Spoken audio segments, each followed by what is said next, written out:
Welcome to Real Estate Radio Power Investing, an informative and engaging hour discussing everything you need to know about the world of real estate investing. Your host, Tom K. Wilson, provides you with insight and guidance from his years of experience as a successful real estate entrepreneur on how to buy, sell, finance, and invest in real estate, and much more. Now, here's your host for Real Estate Radio Power Investing, Tom K. Wilson. Thank you for tuning in to our Real Estate Radio Power Investing program, where we empower you with the education to maximize your investing success. We're broadcasting from our Wilson Investment Properties headquarters in Silicon Valley. I'm Tom K. Wilson, your host for this weekly program on real estate investing. If you can't make the live show, you can catch our podcast on TomWilsonProperties.com or on iTunes or on YouTube. You can also go to TomWilsonProperties.com for a lot of education information. You can sign up to our newsletter that gives you a weekly report on what's going on in the world of real estate and economics. Also, by so doing, you can then become in our client base, which makes you available for various syndications that we offer on commercial and multifam, often many of which you can buy shares for $50,000 a share and be owner of a large commercial or multifam property that normally only institutional and large investors can get access to.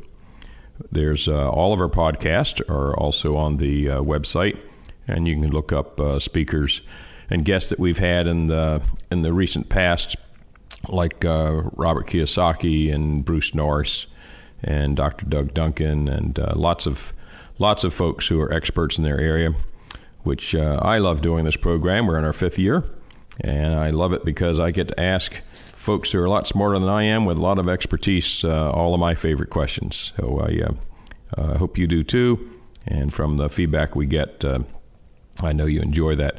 Today we're pleased to have back with us Adiel Gorel. It's been about a little over a year since we had Adiel on. He's an international lecturer and investor and author, CEO of ICG, International Capital Group, located in the San Francisco Bay Area.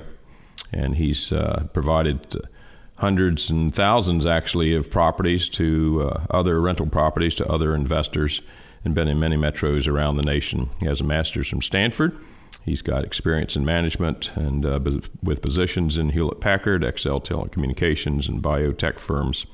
And he's been on NBC, ABC, Fortune Magazine, and many other places because they all recognize his experience and expertise in the area. And I'm very pleased to have Adiel as a friend, and very pleased to have him back on the program. Welcome back, Adiel. Thank you, Tom. It's always a pleasure. I always love talking to you. Thank you.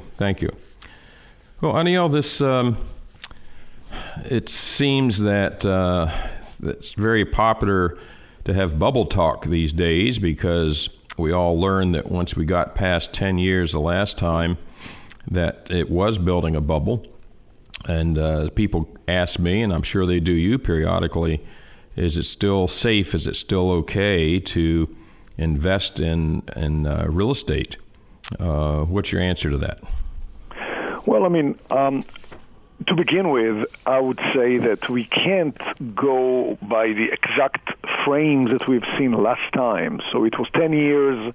Nobody said that it was exactly 10 years before, and the cycle is always going to be like Swiss clock, you know.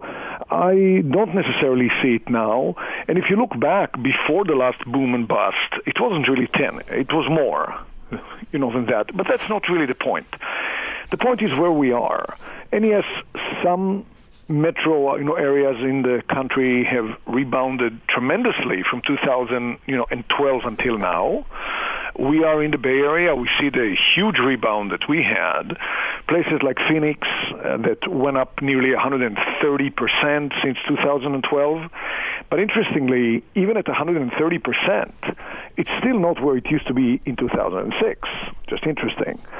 Vegas went up maybe about 120, and there are other metro areas that went up, although, again, some are mitigated by their own state laws. For example, Florida went up a lot as well, but not quite as much because of the judicial foreclosure process that they have there, which slows the foreclosure process down so much that if somebody uses a lawyer to defend themselves, the foreclosures that started in 2010 might not be finished yet, which means... Isn't that amazing? It's incredible. I actually am looking at a few that somebody showed me that started in 2008. That's almost a decade ago. Still not done.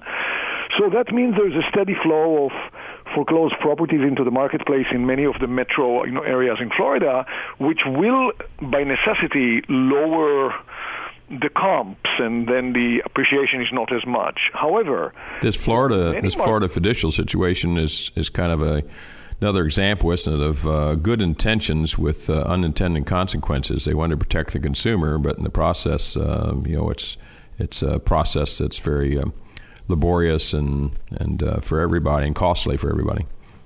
And you have lawyers that have specialized in being very nitpicky. Oh, the paragraph on the left, the third word is wrong. Now it's another year. Yep, but we can't change it. So our job is to understand it, and as investors, capitalize on it. Yeah, but in addition to those markets that have rebounded so strongly, there are many markets that are just what I would call, quote unquote, regular. Many large metro areas in the middle of the country, which are just fine. I can use the Oklahoma City market as an example because I'm doing a lot of stuff there now, and for a reason. It's been going up regularly, a little bit better than inflation. It's very stable. It's very strong. Yes, they lost Kevin Durant, but they got Paul George and Carmelo Anthony. So, no, I'm only, they're doing well. It's a very strong market. And that is an example of a market where no bubble is in sight. Prices are stable, demand is good, and it's not alone. There are other markets in the country that are like that. So to talk about the whole U.S. as one chunk is not the right way to look at it. There are places... It's really thousands of submarkets, isn't it? Exactly. There are places in the country that are hot. I would say the Bay Area is not an ideal place to buy right now, but there are many places that are absolutely not like that. So I don't see something like we saw in 2008, 9, 10. I just really don't see it. And now, to the question as to whether it makes sense to invest, well, my philosophy. I love the single-family home. Just love it. The single-family home is magical. It's still the American dream, and I know in the Bay Area it's not an attainable dream for most people, but in many metro areas in the country, again, I can hark back to the example of Oklahoma City. It's very affordable. You can buy brand new 4-bedroom homes for $160,000, $170,000 in very good areas. That's affordable. So the single-family home is the American dream for a lot of people. Families with kids want to have a home with a yard. It's the most liquid real estate. If you come to sell any other type of property, your buyer will be a niche segment buyer. Single-family home, your buyer is everyone in the marketplace. So it's very liquid. But the most important thing, and I know you know that I like to say it, but I have to. In the U.S., you have something that you literally need to speak with an accent to really see what it truly, truly means. And, as you can probably tell, if you strain, I speak with an accent. So we get on single-family homes, or to be exact, 1 to 4 residential units, we get 30-year fixed-rate loans. Now, when you're an American, you were born and this was around. Fine. So what? When you're a foreigner... I thought that was normal, Adiel. Oh, yes, exactly. When you're a foreigner, and I get invited to speak in other countries, so a typical scenario is I go to speak in another country, I tell them we can get a 30-year fixed-rate loan. Immediately, everyone, in the room says, what? You don't know what you're talking about. That's impossible. And I already know what's coming. I say, how could the bank be so stupid? Their jaws drop, and you get discredited immediately because this guy is nuts, right? Nuts. I'm nuts. Can't be how possible. Could the bank be so stupid to lend you money where your monthly payment will never keep up with inflation for 30 years? Well, And well, of course, the answer is a bank would not, right? It's only our government who wants everybody to have the American dream that allows it to happen. Precisely. That's exactly it. Exactly. It's exactly what you said. So they marvel at the fact that we can get, even as investors, 30-year fixed-rate loan where not only does your monthly payment stay the same for 30 years, which is insane because it means inflation keeps eroding it all the time, but your loan balance doesn't keep up with inflation. So not only are you paying it down with principal payments, it goes down with inflation. So getting a 30-year fixed-rate loan on a single-family home rentals that you buy is always a very good idea. It would only not be a great idea if you bought at the very height of the boom in 2006 in one of the cities that shot to the very top. But during any other time, and certainly at this time, buying single-family homes and getting 30-year fixed-rate loans, which Fannie Mae allows you to get a maximum of 10, and if you're a married couple and both spouses can get loans in their own name, it can go up to 20. Not utilizing it is crazy. So yes, it's a very good time to buy long-term hold single-family homes to finance them with 30-year fixed-rate loans. To what degree, go back to macro level a little bit, to what degree do you think it's appropriate to use the prior peak, which everybody acknowledges was a government-influenced credit bubble, to use the prior peak as a relevant reference point for today? Tom, I agree with you. I don't think it should be used as any relevant reference. And I used it a couple of minutes ago just as a guideline, just to show that things are not crazy, even in the craziest places. But you're right, I think it's meaningless. Just because a few metropolitan places in the U.S. went up to a very high peak at the beginning of 2006 does not necessarily need to be any kind of a reference. For example, we have many cities in the U.S., some in the state that you have done a lot of work in the state of Texas, that have far exceeded the 2006 values, although Texas didn't go up with a boom as much. And then in Phoenix, even though it went up so much, they still haven't exceeded that boom. But yeah, it is not a very meaningful reference. But it's hard not to make reference to it, and I didn't mean that as a criticism, just to question your thoughts about it, because it is a reference point, right? But it shouldn't be the only reference point. We'll be back in a moment with Adiel Gorel here and on program to talk more about what's going on in all the many different submarkets. We'll ask him what his favorite markets are on Real Estate Radio Power Investing. Stay with us. We'll be right back.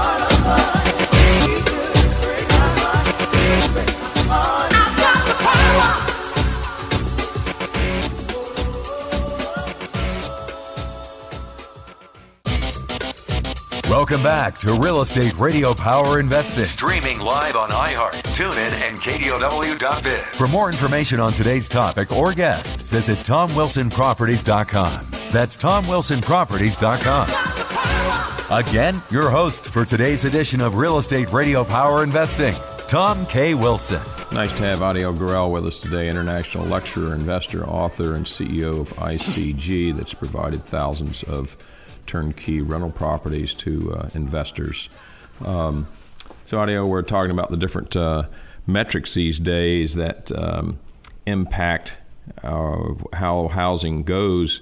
I think we all learned in the bubble and then the crash that the real estate market even more closely couples now with the what's going on economically. We've got more government intervention than we've ever had before. So we saw how even controlling one metric like interest rates could overshadow the other normal business cycles that should have ended that cycle sooner. So I think most of us savvy investors and those who follow folks like you, and we'd like to think Wilson Investment Properties can benefit from the research that we do to try to protect our investors.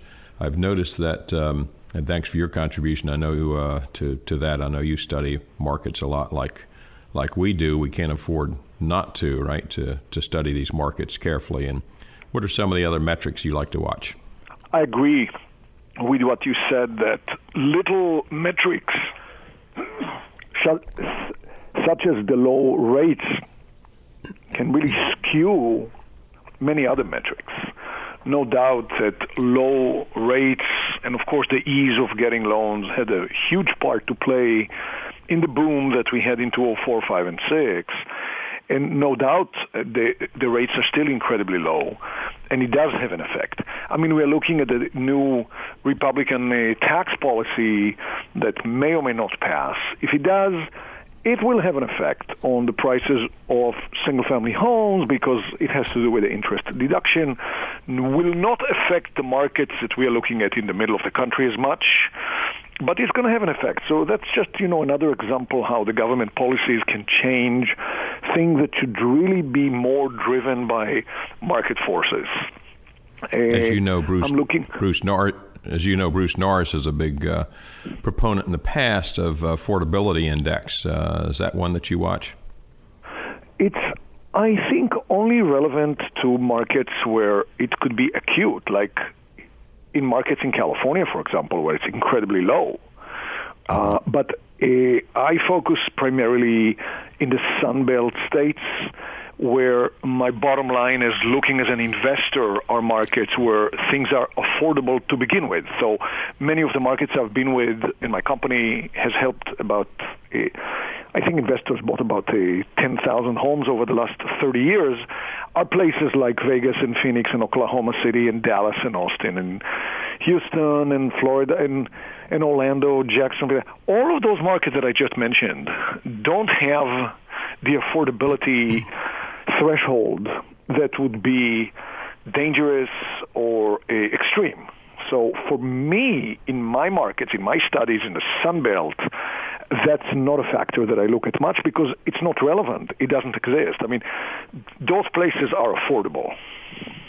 Mm-hmm. Very good point that not only are there not one market, but thousands of submarkets, things like affordability index may constrain one market like or many submarkets within, say, California, but they might not be doing much impact. Still quite affordable in Dallas and Oklahoma City and Jacksonville. Right?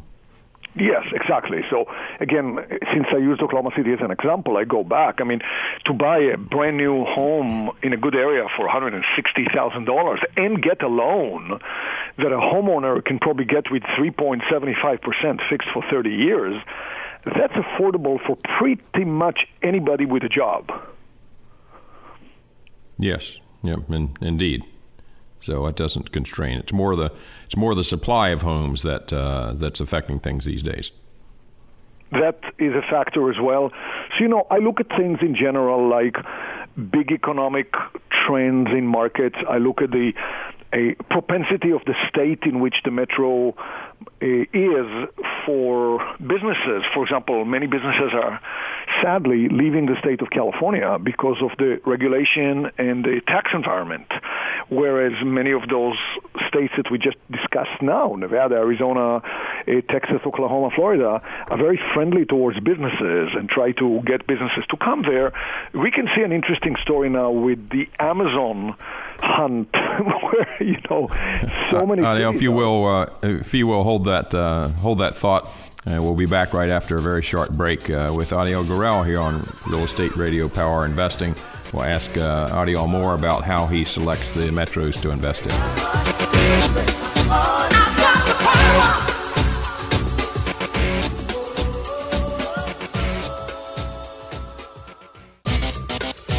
Welcome back to Real Estate Radio Power Investing. Streaming live on iHeart, TuneIn, and KDOW.biz. For more information on today's topic or guest, visit TomWilsonProperties.com.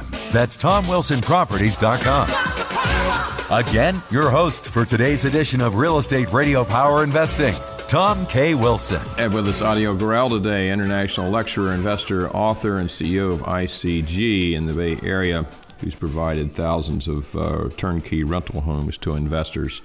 Let's talk a little bit, Adiel, about how you select, no matter what the product is, or for at least residential, how do you select the metros that you like to invest in? What are the different criteria that you utilize?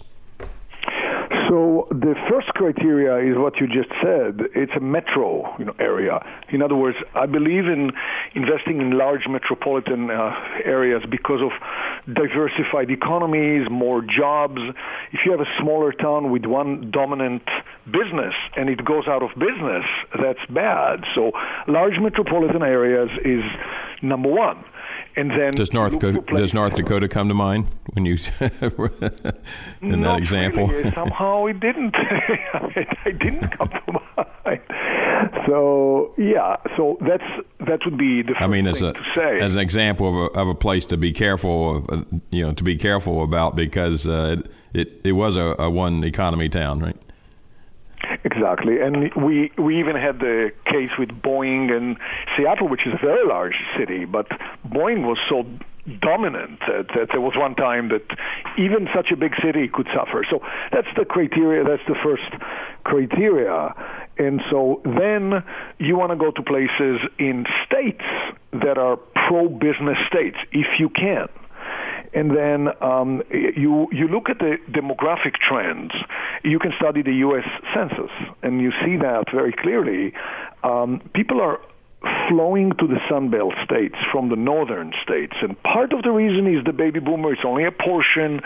The baby boomers, 78 million people. I believe you and I are part of that. They started retiring about 5 years ago, will continue for another 15 or 20.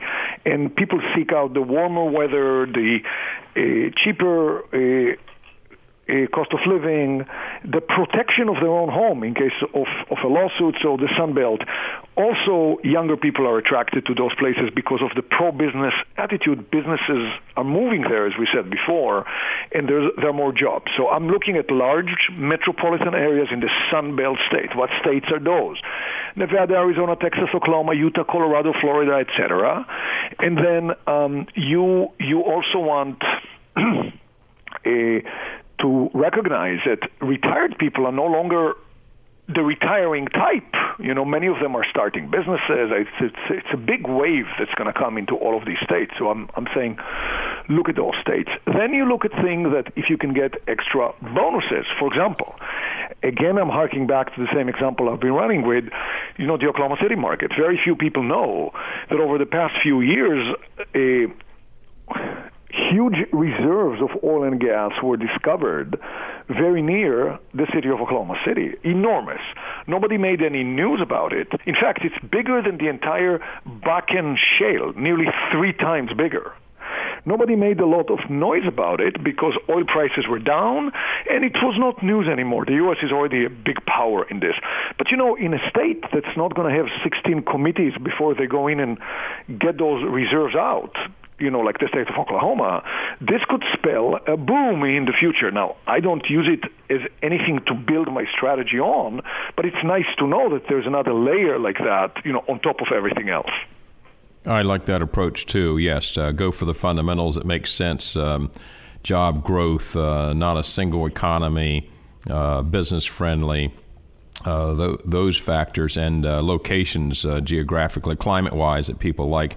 And then if you have a bonus of something else on top that can lead it forward in the future, that's an excellent set of criteria. We'll continue here with Adiel in just a moment, asking some more questions about these favorite metros. Stay with us here on Real Estate Radio Power Investing.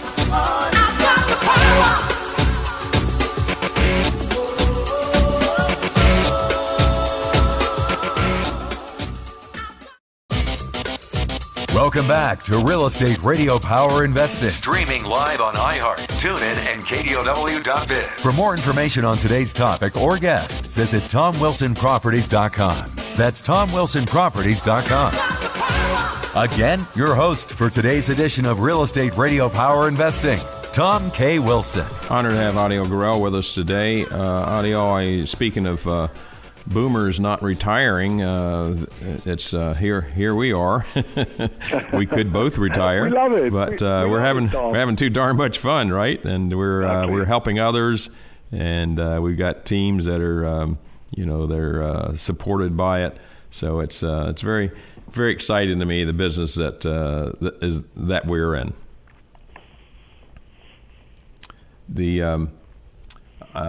So you've mentioned the different states that you like. You've mentioned the criteria of the different reasons for selecting a particular sub-market.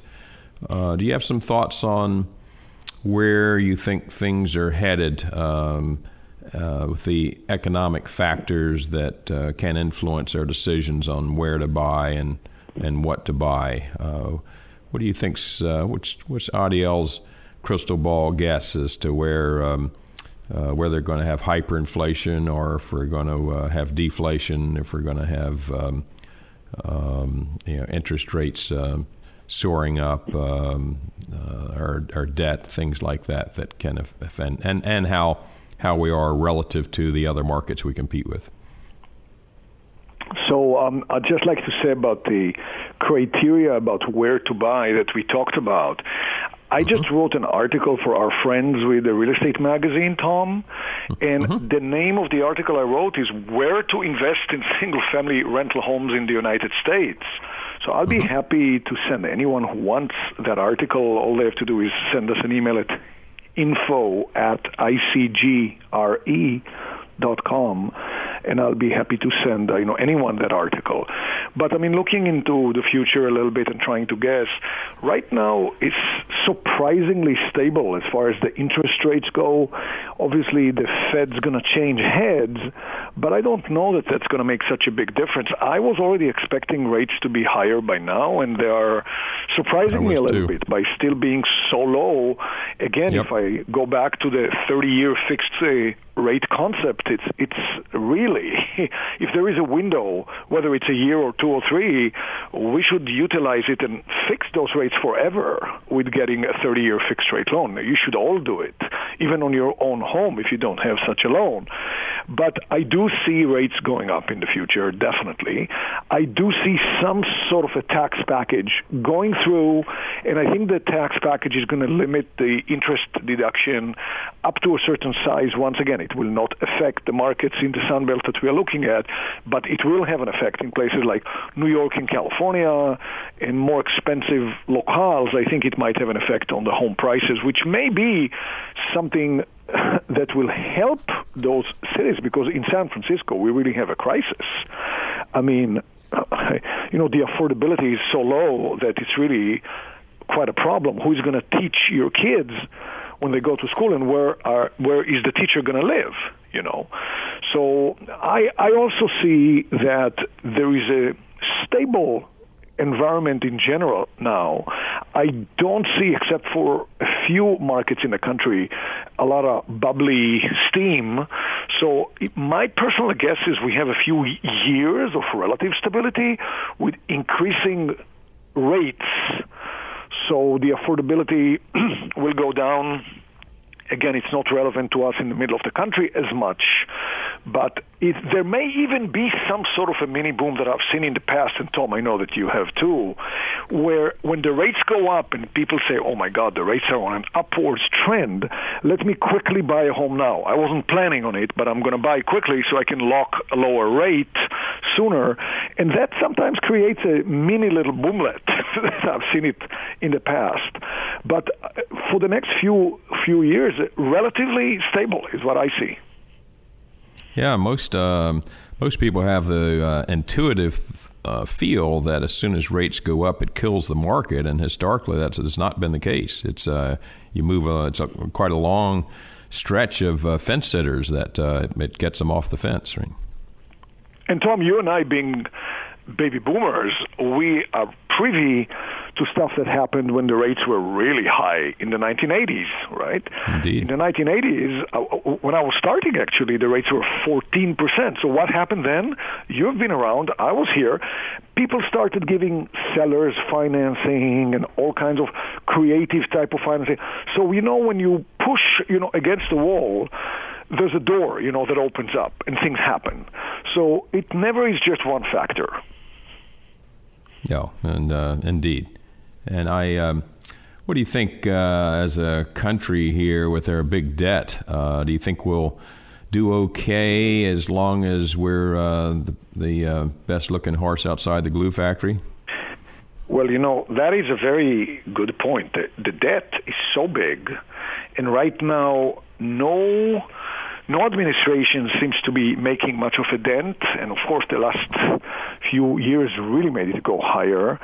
And if you think about it, as we said before, getting a fixed debt is good for the borrower, and inflation is good for the borrower because it erodes their fixed debt.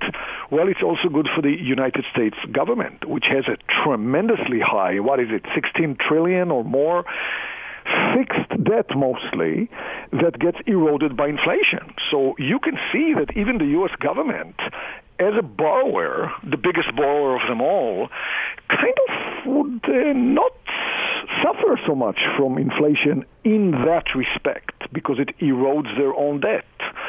So I don't see inflation stopping. I think there are many factors that like inflation. And by the way, I think inflation even now is a little higher than what they say because they always only choose to measure it based on the subset that's well behaved. I know. What a crazy shell game, right? Liars, exactly. Figures don't lie, but liars figure, right? That's so true. Okay. Exactly. All right. Well, we'll be back with a little wrap-up segment here with Adiel Gorel in just a moment. Talking about direction of the economy, he feels that we've got some years to go here with relative stability. Good time to continue investing. And we'll be back here on Real Estate Radio Power Investing for a wrap-up with Adiel. Stay with us.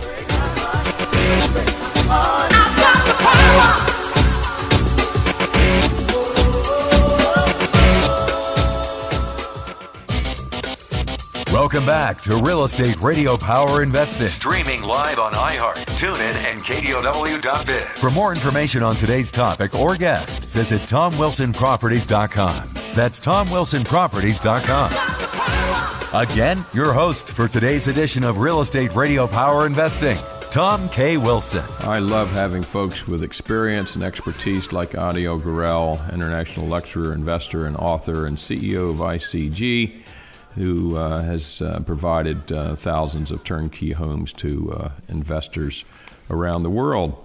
Adiel, anybody can go out and buy a house and rent it, or for that matter, someone with enough money could go buy a multifam property or a commercial property. But why? What's the advantages of taking advantage of a company that does that on a regular basis? Well, if you take an example of one of the markets in which we buy, and let's say that our investors, and myself as an investor, I'm also one of our investors, have bought 1,000 homes in that market so far. Well, clearly we have a local property management firm and local brokers, repair crews, whatever is needed. Now, when a person comes there and buys just one house, they own the house is theirs, but let's say they have a complaint, they want to call. If they call us, if they call me or one of the people, we call the manager, the property manager on their behalf. The manager hears 1,000 homes speaking. They know if they're not happy, they could lose 1,000 homes. That's going to be disastrous for that manager. So even that investor who bought just one home has the clout as if they bought 1,000 homes. That right there would be a very wise thing to do. Obviously, that's reason enough. What we do. Yeah, that's reason enough. Sorry? That's reason enough. That's just there. Exactly. Yeah. And of course, just like you said, that's what we do on a full-time basis. We know, the nuances and everything. And most of all, at least in our case, the investor doesn't pay extra. It doesn't cost them anything. So that's just really, and then we have those events. We have a quarterly one-day expo. And in fact, our next one is this Saturday right by San Francisco. It's by the airport because people fly from all over the country. It's at the South San Francisco Conference Center. It's a paid event, and I'm bringing in the best markets. We have speakers on asset protection, 1031 exchanges, and taxes, and I'll teach a lot and speak a lot. Q&As, lenders, everyone listening to this show, is invited. It's a paid event to come for free with a guest. All you need to do, send us an email at info@icgre.com, and you can come with your guest. It's this Saturday from 10 a.m. to 6:30 p.m. And once again, if you want to get that article about where to buy, send an email to info@icgre.com, and I'll send it right away.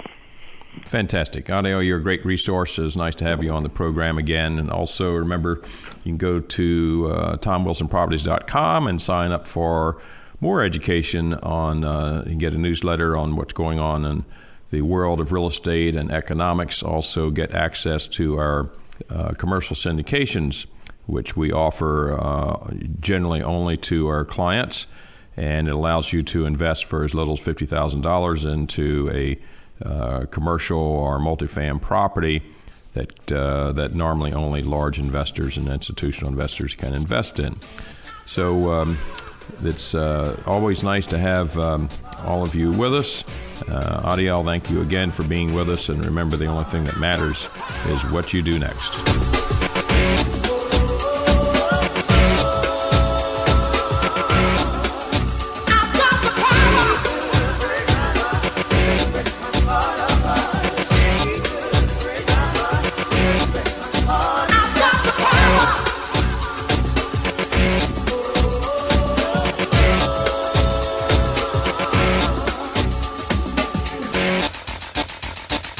Yeah.